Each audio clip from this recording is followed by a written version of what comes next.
Welcome to the Mayo Clinic Moms Podcast. We're having candid conversations and answering difficult questions about pregnancy, raising kids, and everything mom related.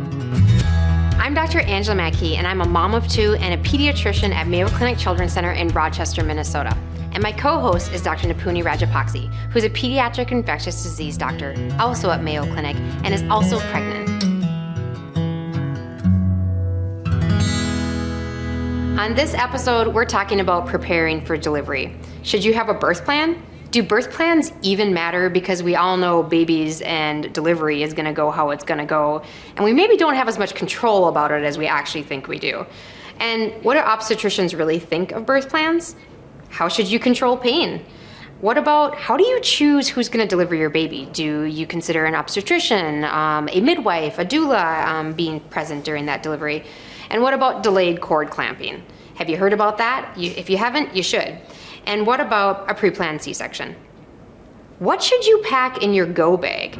So we have a lot to cover in this episode, so I think we should just dive right in. We're joined again by our special guest, Dr. Myra Wick, who is an obstetrician, gynecologist, and a medical geneticist at Mayo Clinic, and she has some serious street credibility, everyone, because she is the medical editor of Mayo Clinic Guide to a Healthy Pregnancy. Dr. Wick, thank you again for joining us. Thank you for having me. It's a pleasure. You know, I'm really interested to hear what you think about birth plans. So we'll get to that in a little bit. But let's start by talking about where, you should deliver. So hospitals, birthing centers, there's lots of different options. I myself chose a hospital because during my pediatric residency, I learned that obstetrics and delivery is probably 90%, routine, sort of boring, and then 10% sheer terror when everything goes wrong that can go wrong. And I decided that I wanted to be in a hospital where there were neonatologists and neonatal nurse practitioners and respiratory therapists and skilled nursing staff and obstetricians and anesthesiologists and everyone present who needed to be present if something was going wrong with my baby, because I wanted to make sure that my baby had the best chance of having a smooth delivery and doing well. And thankfully, I chose a hospital, and neither of my deliveries went according to plan, and it was sheer terror, I think, for everyone involved in the room. So, Nipunie, have you decided where you're going to be delivering? Yeah, Angie, so kind of for the same reasons that you outlined, we're definitely planning to deliver in a hospital. I think we want to be somewhere that we know that all the backup is there. If it's needed, hopefully it won't be needed, but I think for peace of mind, that's kind of what we've decided as well. Yeah. So Dr. Wick, I think, there's some maybe just a little confusion about what is the difference between an obstetrician, a midwife, and a doula. Can you help us understand that a little bit? Sure. I'm just going to interject my own story. So we also chose to have our children in a hospital, and you never do really know what's going to happen. With our third child, after 2 vaginal deliveries, with our third child, no anesthesia on board. I was going to do it, all natural. And there was an abruption, and I ended up with a crash C-section. So, yes. And I think it was probably more scary for my husband watching everything. Yeah. But anyway, so you never know. Even after, 2 relatively routine deliveries, you don't know what's going to happen with the next one or with the first or second. So, so anyway, back to your question. So an obstetrician gynecologist is a medical doctor. And we go to medical school for 4 years. We have 4 years of residency training. We can perform lots of procedures like C-sections, operative vaginal deliveries. Midwives, there are slightly different flavors of midwives. Most of those associated with a hospital are certified nurse midwives, and they also have medical training. Many of them are nurses or have a bachelor's in nursing, and then they do graduate training in midwifery. So they're also medically trained. They aren't able to do procedures, so they wouldn't be able to do a C-section. They wouldn't do an operative vaginal delivery like forceps or vacuum. They tend to be a little bit more hands-off in general as far as cutting episiotomies, and we don't do that routinely either. But they're just a little more holistic and than you might have with an obstetrician. A doula is not medically trained. They're more of a support person. For some of them are support people before delivery. Some are during delivery, and there are even doulas for after you go home, and a support person for taking care of the baby at home. They do have many of them have some minimal training, but they don't have any specific medical training. Well, do you have any rule of thumb for making these choices? I mean, there's a lot of options out there. I think people hear a lot of information from friends, family, social media, internet, Instagram. I mean, you probably obviously have some bias in this area. I know that we probably all have some bias because we are all trained as medical doctors as well. But what are your thoughts? Right. Yeah. Oh, and I also don't want to leave out our family medicine friends and colleagues. Yes, absolutely. Some of our, we have several in our practice that they deliver babies. They are in labor and delivery with their patients. So, I think it really depends primarily on whether or not you're a high-risk patient. So patients who have medical complications, it can be anything from severe autoimmune disease, even to gestational diabetes that requires insulin. Those are pregnancies that are going to be taken care of by an obstetrician usually. Low risk pregnancies are going to be taken care of oftentimes by midwives if that's what you choose. Family medicine doctors are great for continuity.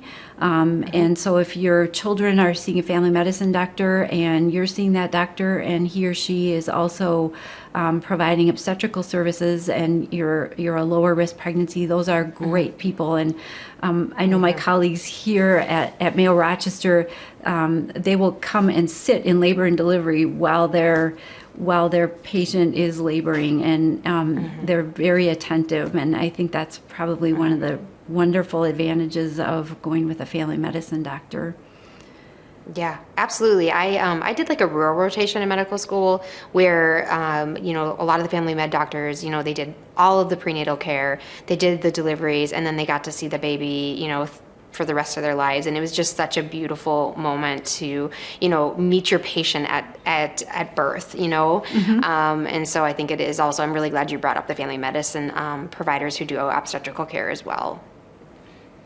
So I mentioned birth plans, and I have a lot of thoughts on birth plans. I personally didn't have one because my experience in residency taught me that it seemed like everyone who had really, really detailed birth plans, like I was gonna, have certain essential oils, and then I was gonna walk, and then I was gonna do this, and I was gonna do that, and there was gonna be no interventions, and there was gonna be no pain meds. Those were the ones that always went wrong. And granted, as a pediatrician and a pediatric resident, we were only called to deliveries where there was concerns for the baby, right? And they wanted us to be present to be able to offer the baby any type of assistance after birth with breathing or other things. And so I felt like, okay, if I'm gonna do that and have all these expectations, I'm guaranteed that something's gonna go wrong. Because I feel like in medicine, there's just like this rule of thumb, like if you're in medicine, everything's gonna go wrong for you, so you kind of expect that. So I didn't have a birth plan. I told my sister she couldn't have a birth plan. The only birth plan is healthy mom, healthy baby, and that's what I told my my midwives. That's who I went with. So Nipunie, do you have a birth plan? What are your thoughts on this? And then I really want to hear what Dr. Wick's thoughts are on birth plans and if she sees the same pattern that I saw in residency. Yeah, so I have gone from both extremes when it comes to birth plans. In many ways, I think my natural tendency is, yes, I want to write out a plan. I want to be able to plan exactly how this is going to go. Right. But for the same reasons that you just said, I know that you can write down as much as you want, but what's going to happen is going to happen. And so I don't have a birth plan. I haven't written one yet. And then when I think of birth plans, I guess I kind of think about maybe not the most important stuff that you may want to have in there, and I'm interested to hear Dr. Wick's perspective on that, because when I imagine a birth plan, and maybe it's the portrayal that we see on TV or in movies, but I'm thinking about people specifying what kind of music they want playing as the baby's being born, or what the lighting is going to be like in the room, and those things don't really matter to me. As you said, healthy mom, healthy baby, I think is the outcome that I want afterwards, but I also want to make sure that we've thought through some of the different decisions that we're going to have to make in advance, because I can imagine trying to make those decisions when you're in pain or actively in labor is not easy. And so I do want to feel like I have prepared adequately. So I'm interested to hear Dr. Wick's perspective. What do you think about birth plans? Should we write them down? And what aspects of the delivery do you think are worth kind of thinking about in advance or having included in your birth plan? Yeah, well, first of all, I do echo Angie's Angie's thoughts, where it seems like the most detailed, well laid out birth plans oftentimes don't go as planned. But I think it's important to go through and think about it. We actually in our practice have a little booklet that we hand out to patients, and it just has you think about different things that you might not have thought about, like, are there different kinds of anesthesia, and who do I want in the room when the baby is there, and what do I want after the baby is delivered? And you mentioned cord clamping, so I think all those things are important to think about, and just being flexible. And if everything doesn't go according to plan, if you end up with needing to have a cesarean for whatever reason, that's okay. It might not been what you had planned for, but things can change really quickly in labor and delivery. But having said that, I think it is important to think through the decisions, and it's good to think through those things ahead of time rather than right at the time when you need to make a decision. So yeah, I'm glad you brought that up, because it's not just all about like the music and stuff like that, but those are like, and I don't mean to like poo-poo birth plans, because I had one too, right? I wanted to know what my pain, how it was going to be controlled, and my other things were, where did I want the baby after birth? Did they want to come up on me, and that kind of stuff if it was possible. So I'm glad you mentioned those really important aspects. And even things like cutting the cord in a vaginal delivery, will often let the dad cut the cord, and some dads are like, no, I'm not doing that. It's a lot different than what they think it's going to be. Yeah. So even what seems like a relatively small decision, it's good to think about those ahead of time. So you mentioned delayed cord clamping. Can we let's come back to talk about that, because I don't necessarily know if that's something a lot of people are aware of. And as a pediatrician, I have looked at the research about this and developmental outcomes and just overall kind of outcomes with infants, both that are term and healthy and preterm and healthy. Can you talk a little bit about the benefits of delayed cord clamping, but also recognizing there's times where we can't do delayed cord clamping because the health and of the safety of the baby are going to be at risk? Yeah, I think, and you correct me if I'm wrong, but I think the initial studies came out of preterm babies where they saw a lot of benefit to delayed cord clamping, and there's been some controversy about should we do this in a term healthy baby, and the American College of Obstetrics and Gynecologists now is saying yes, we should delay cord clamping for 30 to 60 seconds after the baby is delivered, because it helps to increase the hemoglobin and the iron levels, and that may help developmental outcomes. So we are routinely trying to do that in both our vaginal deliveries and our C-sections. So yeah, we are doing that. Beyond a minute, sometimes we'll have patients say, I want to delay cord clamping until the placenta starts to loosen, and there's really not a huge benefit in doing much delay beyond a minute. The highest volume is really being transferred to the baby in that first minute. But like you mentioned, Angie, there are times when we might not be able to do that. If for example, if the baby had a fetal heart rate tracing that was concerning, and we want to get the baby to our pediatrics colleagues right away, or if we're worried about meconium aspiration, or we're worried about mom's bleeding a lot, we think that there's something going on with the placenta, there's a postpartum hemorrhage, and we need to manage that in part of labor, that third stage of labor, then we might hand off the baby a little bit more quickly than if everything's going pretty smoothly. Nipunie, so, have you started to think about like your pain management, and maybe like what are the options, or what you want ideally to look like during delivery?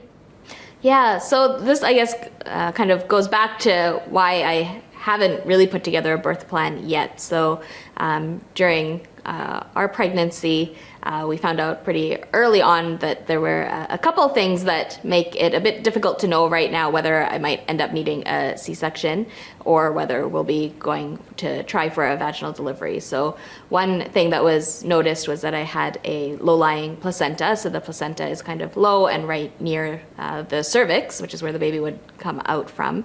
And obviously that can result in some complications during delivery.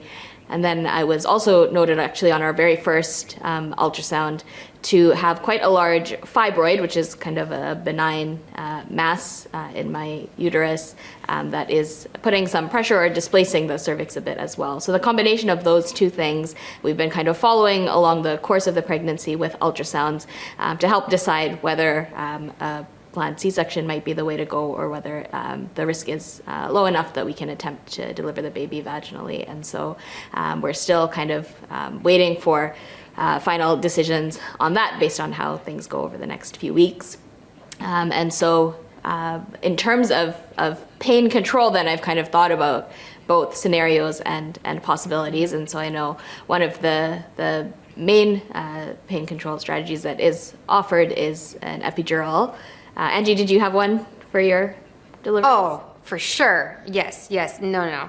Like, I basically got the epidural probably before I was supposed to get the epidural, but I will say I worked in labor with both my babies. And I worked almost full days in labor with both of them and went home. And the first one I delivered about 12 hours after going home. And the second one I delivered like only 4 hours after going home. So basically got home, kept calling my husband and saying, "Where are you? I need my epidural. Let's get to the hospital." I don't know, but I guess my experience was like watching a lot of these deliveries.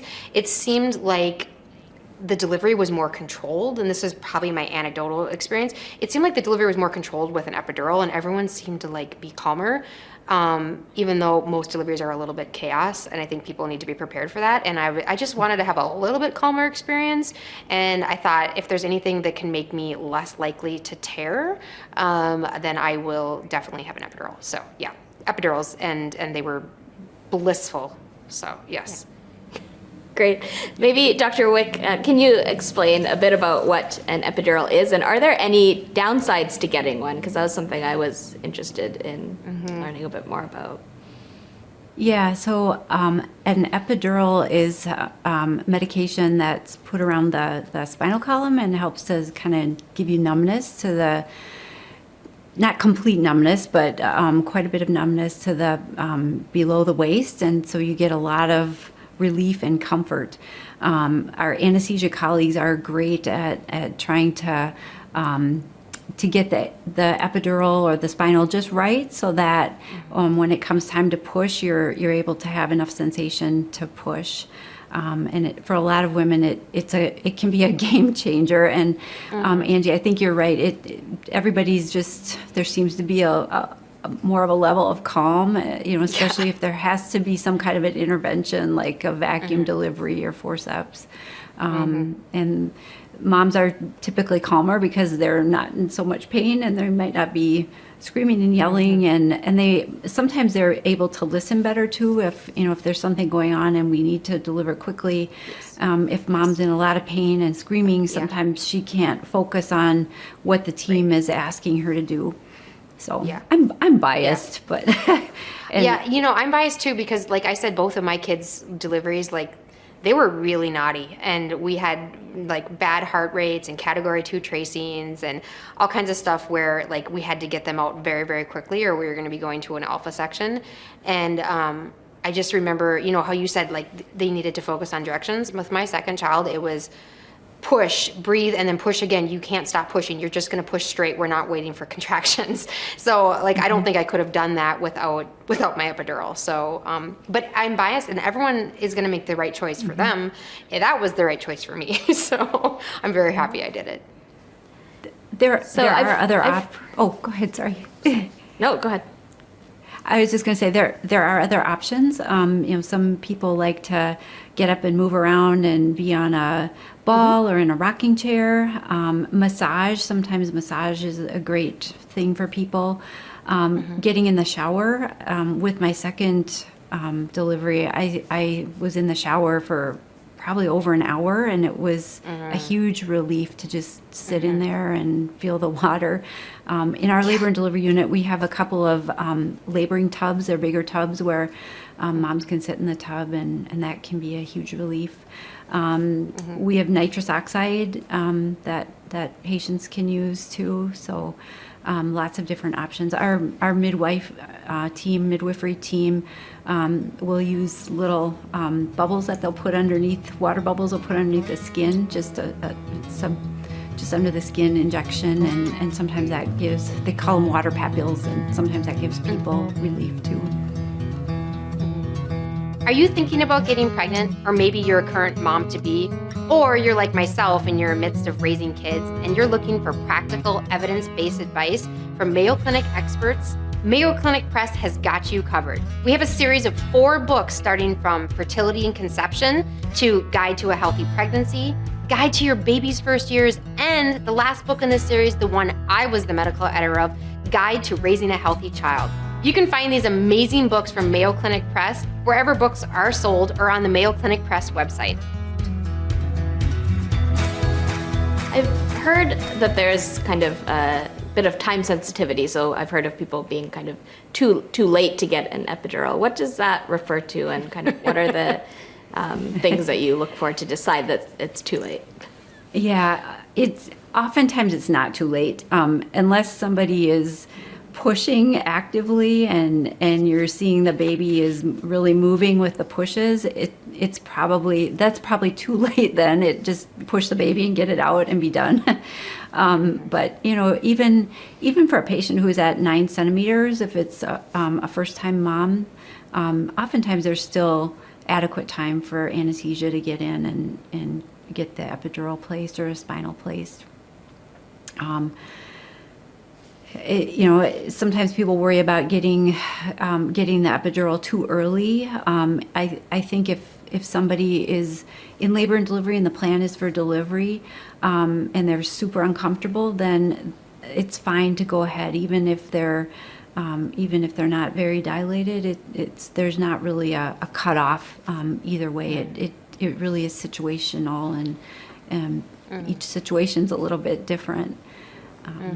What about, there used to be, at least when I was in training, concerns that like getting an epidural would increase your likelihood of like needing a cesarean section or like prolong your labor. Has there been any research, in the past 10, 12 years since I've last been a resident, that can shed some more light on this? Yeah, so it doesn't increase C-section rate. It can make the labor a little bit longer, especially if the epidural is really dense, meaning that you don't have a lot of feeling in your legs or in your bottom area. So when it comes time to push, your pushing initially might not be doing a whole lot, just because you can't feel, you don't have that sensation. So the labor could be a little bit longer, but other than that, there aren't any concerns. Have there been any studies that have shown any increased risk for the babies related to different methods of pain control? No. Well, let me go back. So with an epidural, there aren't really any risks to the baby.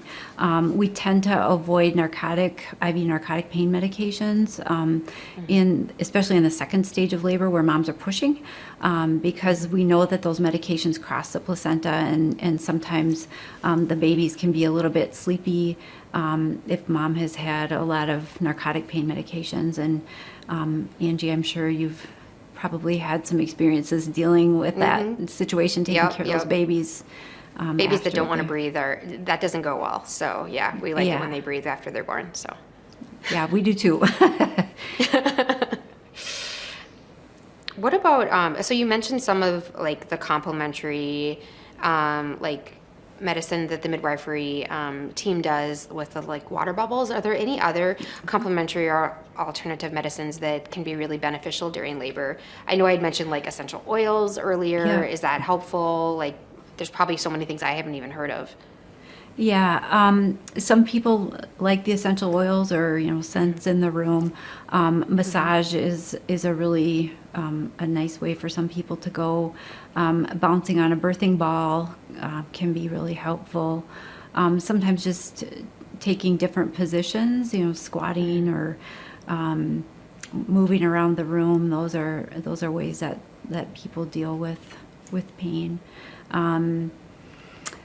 A couple times we've had patients use hypnobirthing. I don't know a lot about that, but we've had some people get through labor with hypnobirthing and they are listening to tapes. I certainly don't have expertise and have not done a lot of reading, but that's an option that I've seen some patients use. Mm-hmm. Well, like these are, I think, are really good medical details to help Nipunie kind of think about how she's going to approach pain control during her labor. But I want to shift gears and maybe talk about a little bit more, maybe more practical advice. So what should Nipunie have packed in her go bag? All of a sudden, we sometimes we think about like labor being like super quick and having to get to the hospital. Most of the time with your first baby, it's not like that, right? Right. But still, like having something packed is probably a good idea because you don't want to end up not having the things you need when you get to the hospital. So what do you recommend? Yeah, a lot of things we actually have in the hospital. So Okay. We have lovely mesh underwear. Ooh, that lovely. You Excellent. might want to consider. So birthing and postpartum is messy. There are fluids coming from everywhere.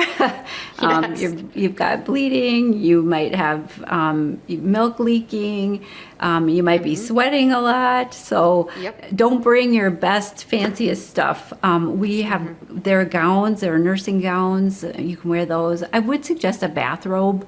Or something for moving around out in the hall if you're walking around. And of course we've had less of that with COVID. We aren't encouraging a lot of walking around in the halls. Slippers, hospital floors are not super clean, so some slippers or flip flops or something to get your feet into and out of quickly. We have kind of the basics of things that, toothpaste and those kinds of things. But if there are special things, if you want makeup or special shampoo, bring your own toiletries, if you will.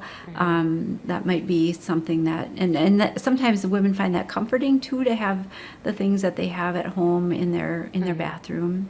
You might want to bring a nursing bra and also the shields for your nursing bra. Those are things that you might want to bring along.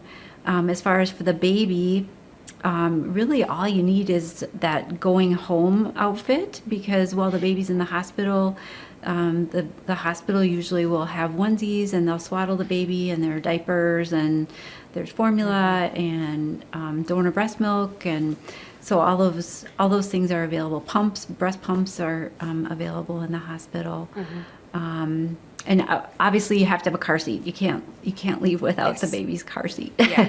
Yeah. We're in Minnesota, and that is a state law that we have to see the car seat before the baby can leave the hospital. And different states are going to be different, but obviously think about getting a car seat, because you're going to have to get your baby home some way, unless maybe you're lucky enough to live within walking distance, and you're feeling up to it after delivery. But remember, you might not feel up to walking home after delivery. So definitely. Oh, I think another thing, food and snacks. Yes. So depending upon the hospital that you're at, the cafeteria might not be open all night. And I know with COVID, we used to let delivery people before COVID into the hospital, so people would come in with pizzas and whatever, and we're not doing that now. So I think it's more important to make sure you've got some snacks. Usually the labor and delivery and postpartum area will have some basics like, soup and oatmeal and that kind of thing, but it's okay to bring your own snacks too. Especially if it's something you haven't been able to have during pregnancy and you've been craving it the whole time, like treat yourself. plan ahead. Yeah. Have that, or have somebody bring it to you. Get your sushi after delivery. Yes. Did you have a special post-delivery meal, Angie? Or No, I didn't. And everyone talked about like how hungry they were, and I just like wasn't hungry. I had like no appetite. And I think it was just like from not sleeping for 72 hours probably was the reason why I wasn't like ready to eat. But I would add one thing. If you're planning on nursing or breastfeeding, if you have purchased like a breastfeeding pillow or like support sort of thing before, Yes. Ours was, I think, like, I can't remember, maybe it was a boppy or something like that. Oh no, I think mine was like my breast friend or something that I had. I think that's a game changer because trying to nurse with like the hospital pillows is really, really hard, and you need like octopus arms to be able to like hold the baby in the right position. And so anything you can do to support that, because they just like flail all over and pull their heads off like 95 times while you're trying to get them to latch. So anything you can do to support that, I think, would be like really helpful. I packed some clothes because that made me feel more like a human being after I gave birth, to put on some clothes instead of like a hospital gown, because I'm always freezing and hospitals are really, really cold.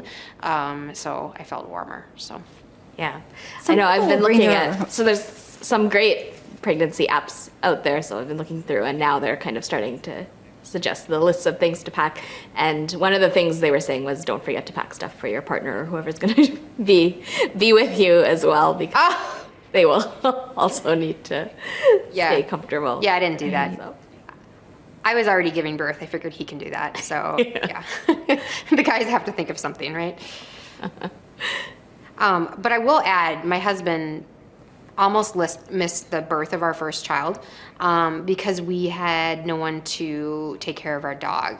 And so I sent him home to let the dog out. And so for your fur babies and if you have real babies at home too, think about like who's going to be taking care of them when you're laboring. And so your partner doesn't miss the delivery of your child like ours. Like mine almost did. So. Yeah, that's a great point. A lot of our patients they already have fur babies, so they're going to need care while you're in the hospital. Well, thanks, Dr. Wick, for joining us today. I think this was a great discussion. And you can join us for more episodes of our pregnancy podcast. In episode 6, Dr. Wick is going to join us again, and we are going to go beyond delivery preparation, and we're going to get into the nitty-gritty details that no one tells you about, with topics including vaginal delivery, tearing, episiotomies, and also, I think most important, what your partner should not do if they don't want to get their head ripped off during delivery. We're also going to go over questions including what happens when a vaginal delivery isn't going well and maybe a C-section is on your horizon. And is a C-section really a big deal? Because I think sometimes there's that idea that it's just going to be easy peasy and you're going to walk out and it's no big deal. And then also, most importantly, when I put on my pediatrician hat, I want you to think about what type of screening tests should you be thinking about for your newborn after delivery, as we strongly recommend all of those. Thanks everyone for joining today. Make sure you don't miss any of our upcoming episodes by subscribing and following along on either Apple Podcasts or Spotify. If you enjoyed this episode and you want other moms out there to hear this valuable information, make sure that you leave a review wherever you listen. Thanks for joining us. We'll see you next time.